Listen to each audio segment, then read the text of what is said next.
I think this merits a reading on YouTube. I think it is one of the most brilliantly written things I've read in a long time.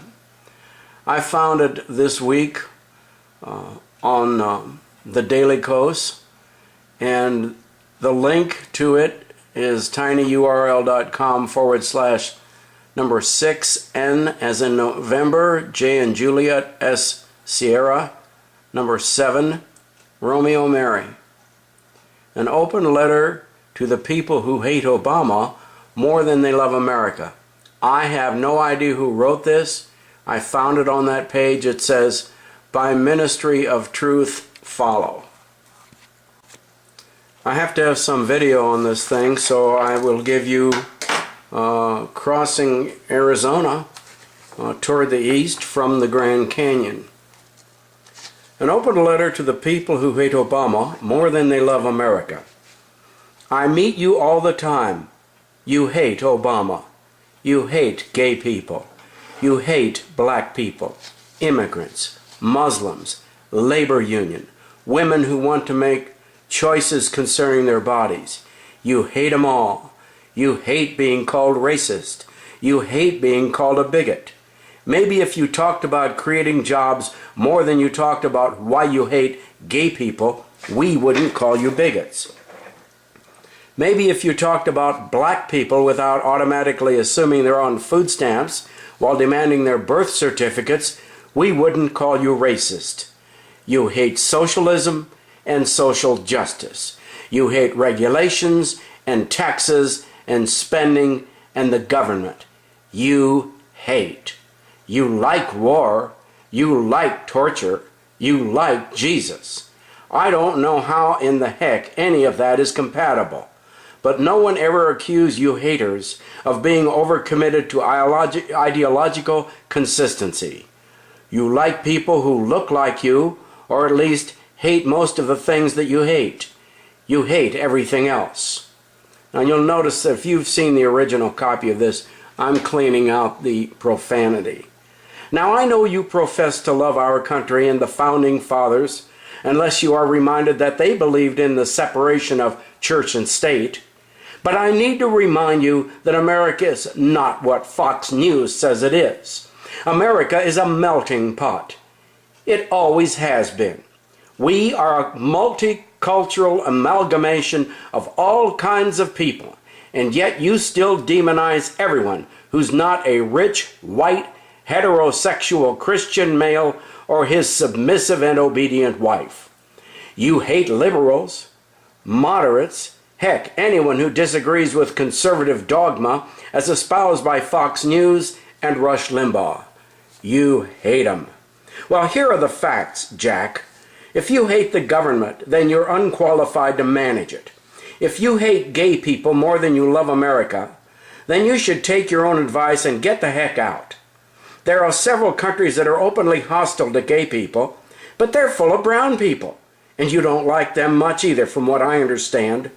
It looks like you're screwed, but that's not what I'm here to tell you. Now that you've thrown everything in the kitchen sink at President Obama, and it still hasn't worked, you're panicking. Obama's approval ratings are still near 50%, despite your best efforts to undermine the economy and America's recovery at every step you can.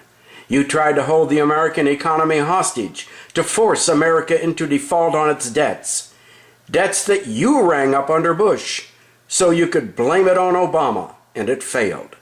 You've used the filibuster more than any other Congress ever, going so far as to vote against providing health care access to 9/11 first responders. You remember 9/11, don't you? It's that thing that you used to lie us into a war in Iraq. And then when Obama killed bin Laden and ended the war in Iraq, you told people that he hates America and wants the troops to fail. You monsters. You hate Obama with a passion, despite the fact that he is a tax-cutting, deficit-reducing, war president who undermines civil rights and delivers corporate-friendly, watered-down reforms that benefit special interests, just like a Republican. You call him a Kenyan. You call him a socialist. You dance with your hatred, singing it proudly in the rain as if it were a 1950s musical. Frankly, you disgust me. Your hatred nauseates me. Your bigotry offends me. Your racism revolts me. Dear haters, I'm openly questioning your patriotism. I think you hate gays, Obama, black people, poor people, all of us, women, atheists and agnostics, Latinos, Muslims, liberals, all of us. I think you hate everyone who isn't exactly like you, and I think you hate us more than you love your country. I think you hate gay soldiers more than you want America to win its wars. I don't even think you want America to win wars. You just want America to have wars, never-ending wars, and the war profiteering it generates. You love that kind of spending. You love spending on faith-based initiatives and abstinence-based sex education. George Carlin would have loved that one. You love spending on subsidies for profitable oil corporations. You spend like drunken sailors when you're in the White House, but if it's a Democrat, then suddenly you cheer when America doesn't get the Olympics because it might make the black president look good. But oh, you love your country, you say, and you want it back. Well, listen here, Skippy. It isn't your country. You don't own it. It's our country. And America is not the religiously extremist Fox bots who hate science, elitist professors, and having a vibrant and meaningful sex life with someone we love if Rick Santorum doesn't approve of it. Rick Santorum isn't running for America's fricking high school dance chaperone. He should probably just shut the heck up about sex because he has nothing else to run on. Republicans cannot win on the issues. They've got nothing.